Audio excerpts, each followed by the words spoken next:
In this video, I'll go over event-driven programming. Specifically, we'll look at the delegation model for event-driven programming and listeners and how listeners are registered. So, some motivation to start with. Why do we need event-driven programming?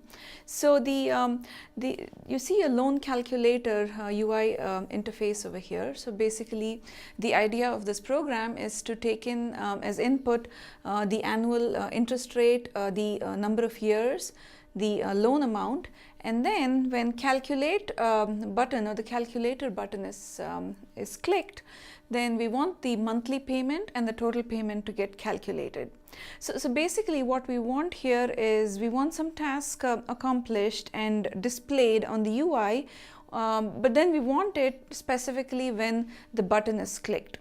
So that this kind of programming is event-driven programming, wherein we need to write code to respond to certain events, and in this case that event is the button click. So it's different from our usual procedural language.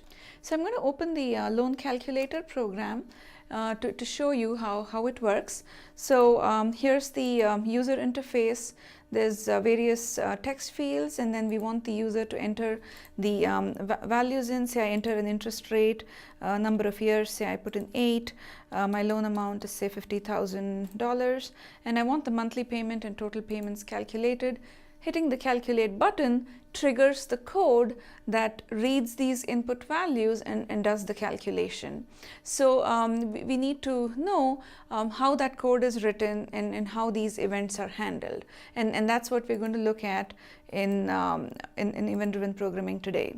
So procedural programming is what we've been doing so far, where the statements that you have provided in the program, they're executed in a procedural order.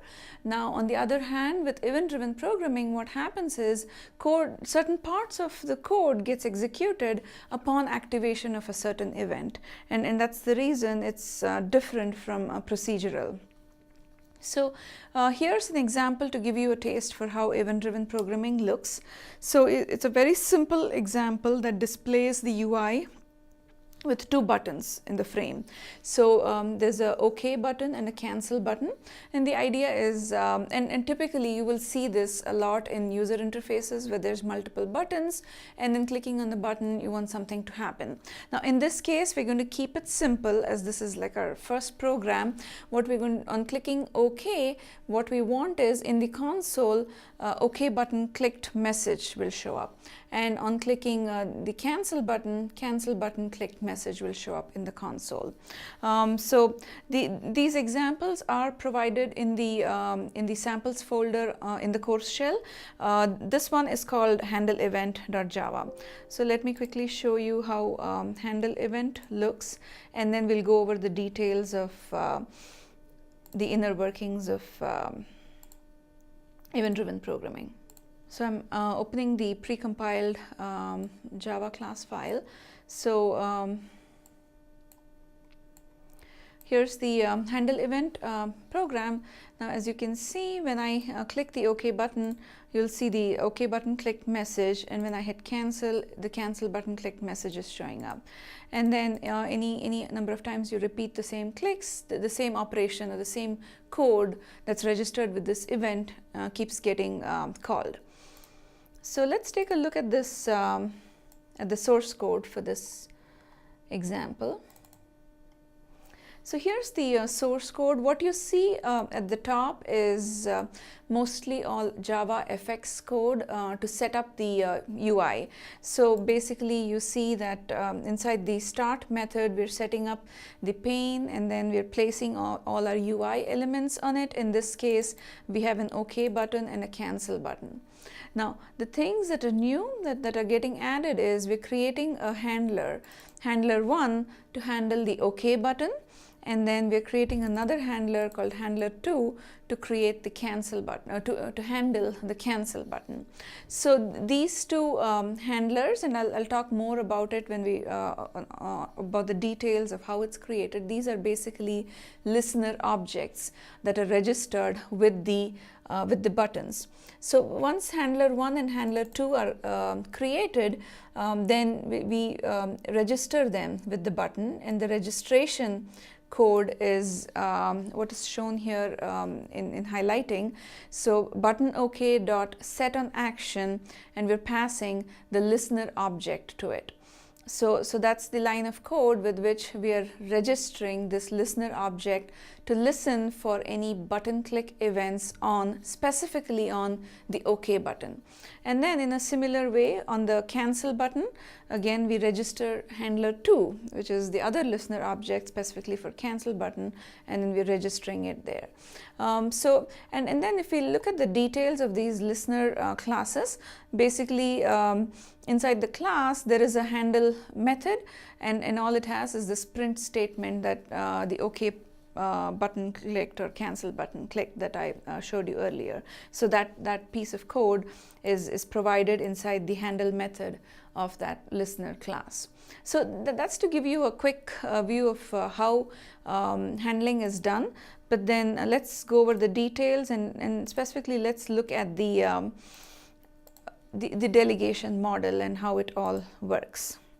So any kind of GUI events, basically handling GUI events uses this standard delegation model. The things that are being used in this are, there is a source object.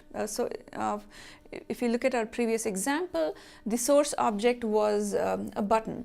Now it can be any other kind of object that's on your user interface. So source object is basically wherever some kind of an event occurs on your user interface. Then the second item is the listener object. Now this is the one that basically knows what to do when the event occurs. When, say for example, when the button click event happens, whatever needs to happen, the code that needs to be executed, the listener object knows about it. So there is our source object. Some kind of an event happens, like button click being one example. As soon as that event occurs, an event object is generated. Now this event object basically has information about the event. Things like at what time did the event occur, which part of the user interface did it occur, on what is the source object, and then depending on the type of event, it could have additional details. Like if it's a mouse event, then it will have the location, the XY coordinates on where on the screen it happened. If it's a keyboard event, then it will have additional information about which key was pressed, and when that key was pressed, were there some other additional keys pressed on the keyboard, like the control or alt or the shift key. So this kind of additional information about the event when it occurred is all stored in the event object, and that event object is then in turn passed on to the handler. So the handler is the one that then processes this event. So these are the three terms that you will hear when we're talking about event-driven programming. There's a source object, then there is an event object, and then there's a handler object, or the listener, also known as the listener object. So so you will hear these three terms as we're talking about this. Now let me walk you through the code to show you what happens when the program is executed. Now, and this is the handle event example that we were looking at earlier. So in the handle event, we have a start method. So that's our main method from where the user interface is generated and displayed. So so that's where the execution starts. And with this, basically a window is created and it's displayed. So inside the start method, you see that the buttons are created, and then the corresponding handler objects are registered. So that's what you see over here. In this first line, the handler object is getting created to handle say the OK button, and then we are registering that object. So this is the registration step. It's the registration step where we are registering handler 1 to handle an action on the OK button. And then similarly, we're doing the same thing for the cancel button. And then when all of the UI, necessary UI elements are placed on the pane, and then the window is basically displayed. So primary stage.show will display the window, and that's when our window is displayed with the buttons. And then on this, once the program is running, if the user clicks on, say, the OK button, that's when the execution now automatically comes down to the handle method of the corresponding handler, and then the code in the handle method gets executed. So in this case, the print statement OK button clicked gets printed.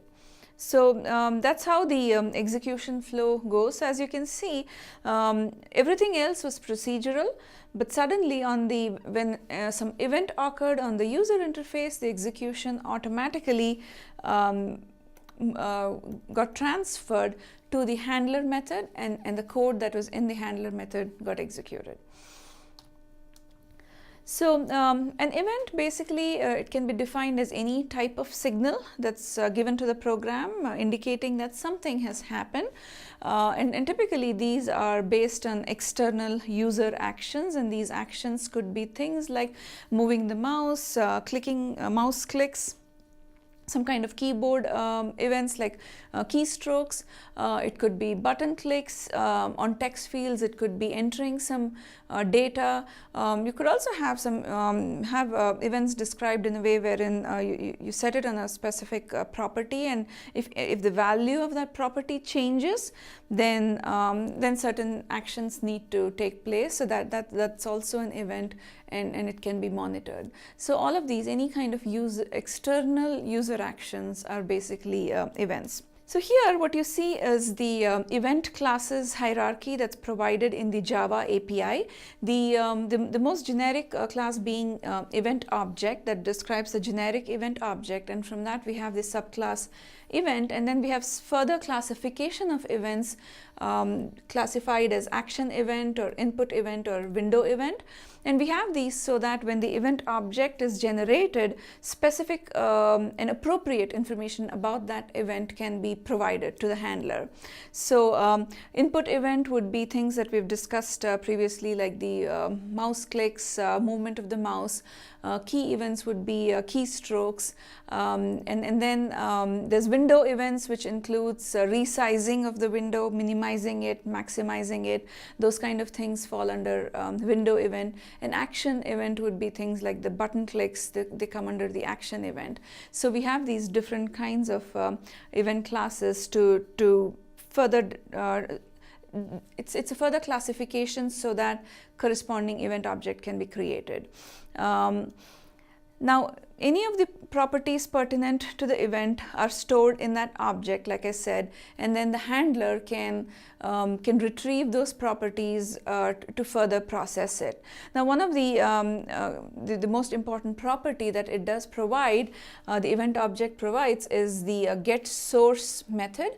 So basically, this method provides the source object on which the event occurred, and sometimes there could be multiple source objects as well. The topmost one on the user interface is the one that's first returned. Now, subclasses of event object, like we saw on the previous slide with the interface, there's for each of these different kinds of actions, we have a subclass of the event object. Now, here's a chart that shows some of the commonly used user actions, the corresponding source object on which they typically occur, the event type that's fired, and then the event registration method. So the event registration method is also predefined in these. These are usually interfaces, so these abstract methods are available so that when the handler class is created, implementation for the corresponding event registration method is provided. So clicking a button basically typically occurs on the source object button, and the action event type fired is action event. Pressing enter in a text field, that's also an action event. It occurs on text field. Then on radio buttons, check boxes, there's a check or uncheck action. So that's also an action event. And on combo boxes or drop downs, we select an item. So selection of a new item is an user action, and then the event type fired is action event. Then there's all of these mouse related user actions that can typically occur on a node or a scene. So sometimes some of these actions are applicable to multiple source objects, and then in this case mouse event is the corresponding event type that's fired. And then similarly we have keyboard events. So and then this also occurs on multiple source objects like a node or scene, and then key event is the event type that's fired. And then you see all of the corresponding registration methods that are there in order to register the handler. So when the source object is created, if you're anticipating a particular kind of user action on that source object, then we basically use these registration methods to register the handler for them. So here's the delegation model. So it starts here wherein a user action basically will trigger an event, and then the top portion is basically shown in a generic way. So any user action triggers an event, and then that event is basically happening on the source object. So this is our source object.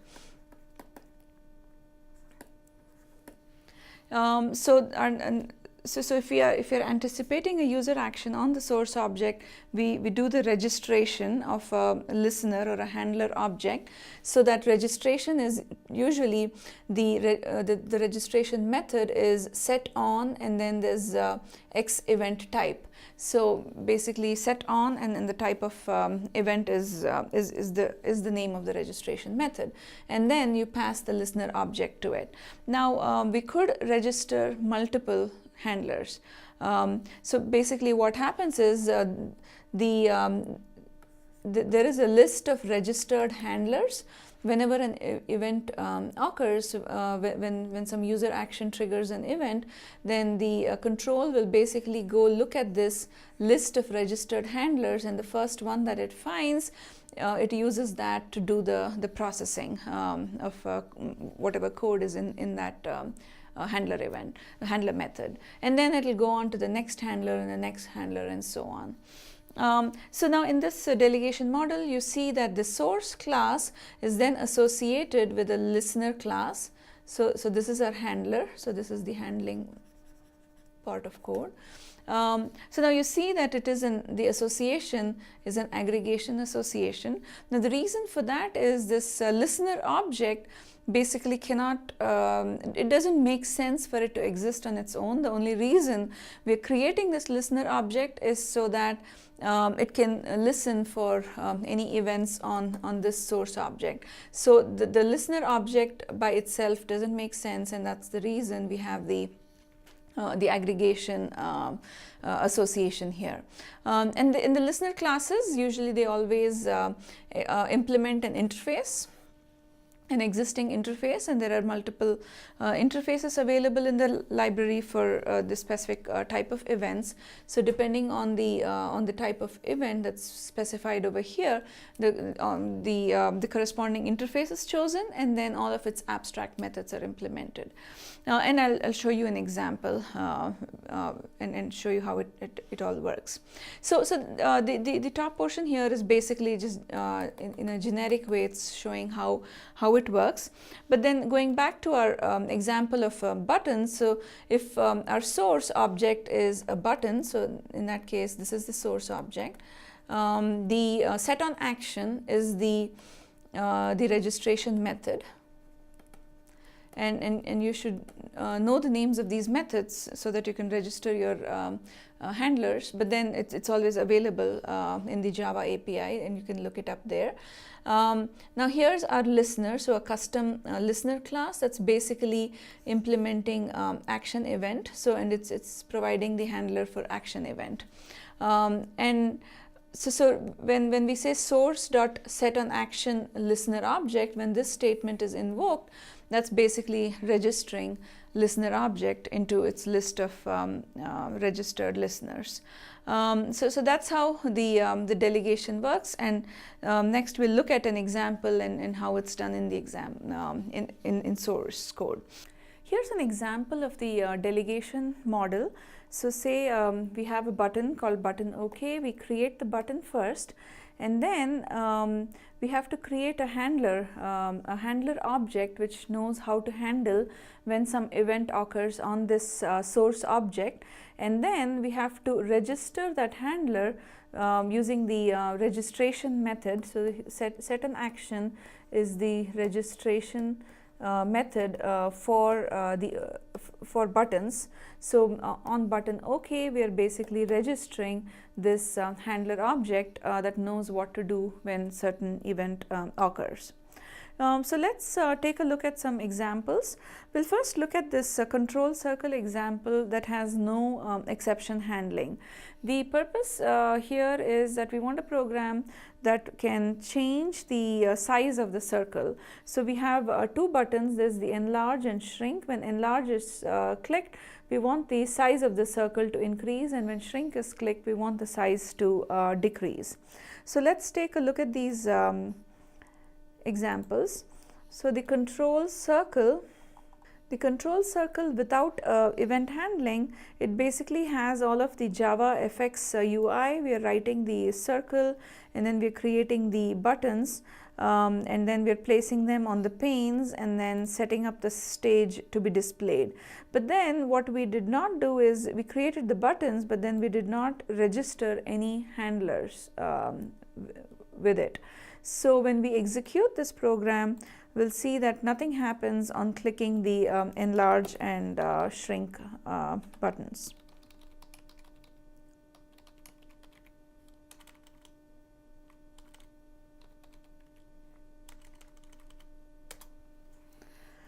So here's our circle with the two buttons, with the enlarge and shrink, and I'm clicking on enlarge, nothing happens. I'm clicking on shrink, nothing happens.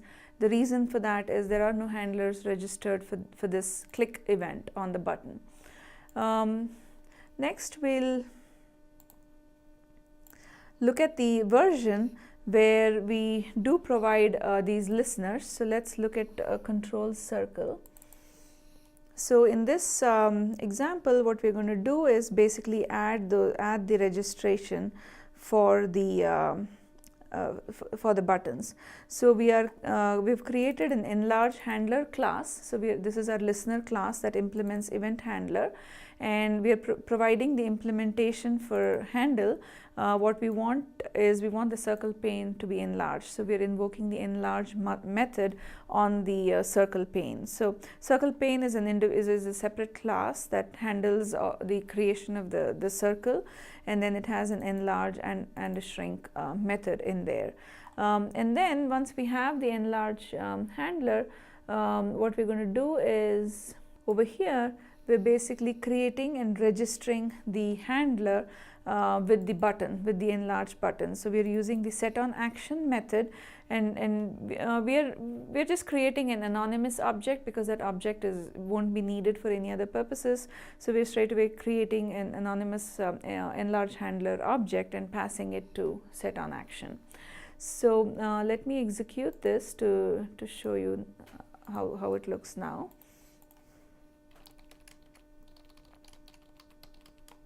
So here's our control circle program, and then with the two buttons like they were before. I want to expand this a little bit so we can show you the enlarging. I'm going to click on the enlarge button, and you see that the circle, every time I click on it, it enlarges by a little bit. Now in a similar manner, if you provide the implementation for shrink, then clicking on shrink will reduce the size of the circle. The next concept that we'll go over is inner class listeners. As you saw, we need to write these listener classes for every kind of source object and for the different kinds of actions that they need to listen for, or different kinds of events that they need to listen for. And typically the listener classes, they are designed specifically for one particular kind of object and task. They are typically not shared by other applications, and there's no other utility for those listener classes. So it's appropriate to define them as an inner class within the main class.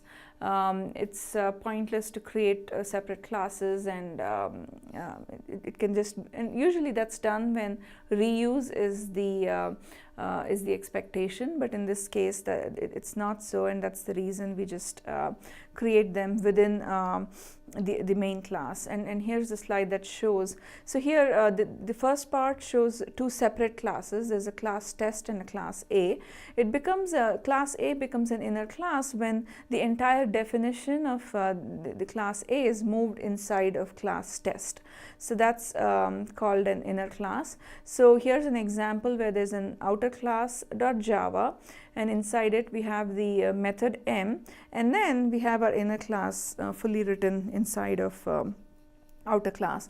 The advantage of doing this is there's a second advantage, and that's that all of the data that's in outer class is automatically available to inner class. What that means is the data field data, which is private, and then the method m, inner class has access to all of them because it's within the outer class.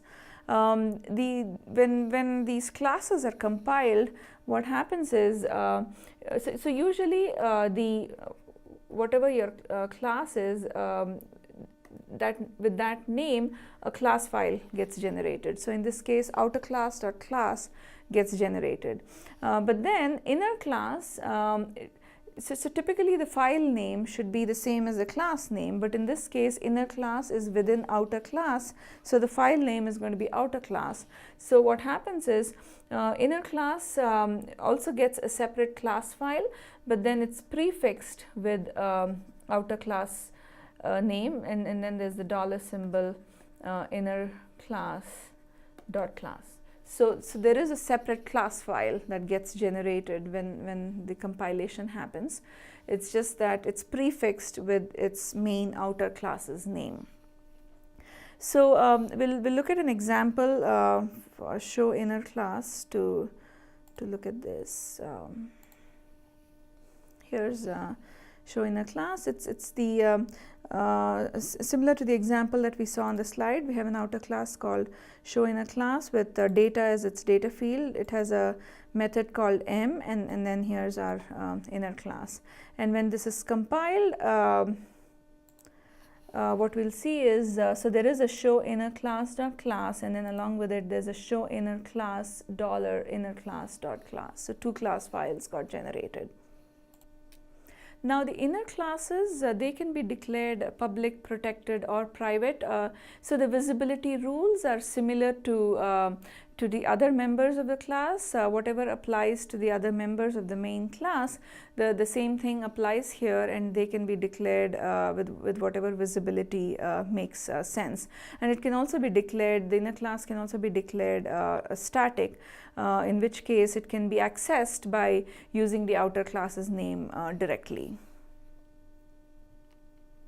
That's all I have in this video. Thank you.